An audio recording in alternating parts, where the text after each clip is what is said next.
Attorney John Ray, who represents some of the victims of the Gilgo Beach murder, the man who is suspected of being that person, his name is Rex Heuermann. His wife, Asa Ellerup. We've been talking quite a bit about both of them over the course of the last year since the initial arrests have been made. Attorney John Ray has been one of the most vocal on this case, many times expressing his desire for law enforcement to take a much closer look into Asa Ellerup, the wife of Rex Heuermann, and now through some of his own gumshoe work. And I like to joke that I think he reminds me of Inspector Gadget with his hats and stuff all the time, but he's digging in places that it seems the actual investigators have not dug yet. And it has kind of a track record of bringing new things to light that others have not. Javon Scott joining us to discuss, psychotherapist and author. I'm really interested in some of these new things he's looking at in terms of dates. And again, we're talking about 2003, 2007, I believe, is what we're looking at.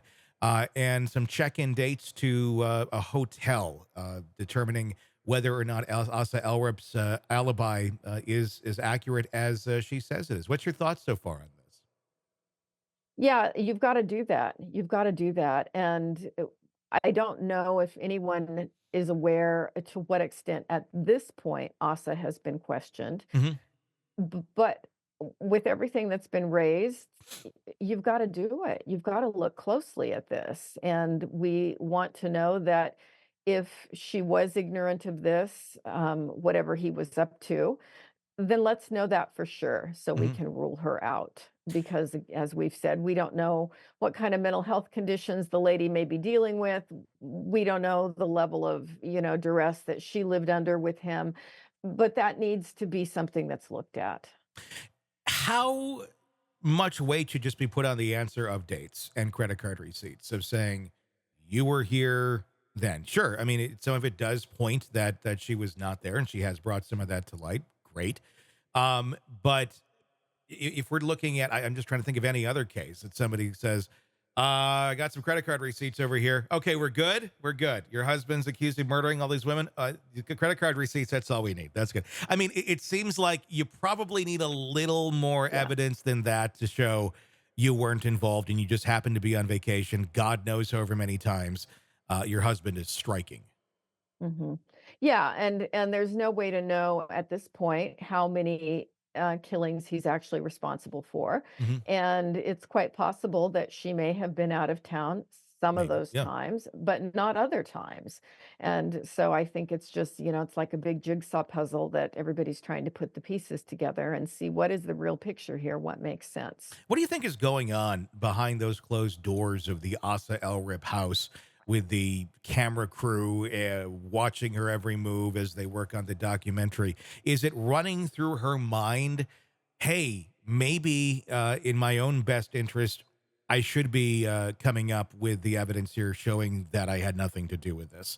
Uh, does she care at all about the public opinion of any of this, or where that opinion may lead in terms of possibly getting herself arrested? I would think if this were my spouse and I was like, oh my god, I have nothing to do with this, I'd be like creating websites and Facebook pages showing everything of where I was and why I have Mhm, nothing mhm, to do with anything of the mhm, sort.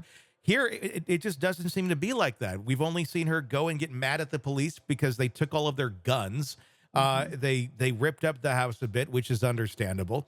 And just overall be really cantankerous and show absolutely no empathy for these victims, whether her husband did it or not. I mean, it's Yeah. like you're at the center of this. Would be nice to say, this is horrible. Yeah, the lady strikes me as not quite right in some way, Hmm. and that's why I would have a suspicion that she's got some kind of mental health problem. It may not be something, as overt as a psychotic condition or something where she's truly, a major mental illness, but there's something off Hmm. with her. And if she ever was evaluated, I think her behavior might make a lot more sense because all of it at this point isn't quite adding up to how any of us think we Hmm. would be responding in a situation like that. Sure.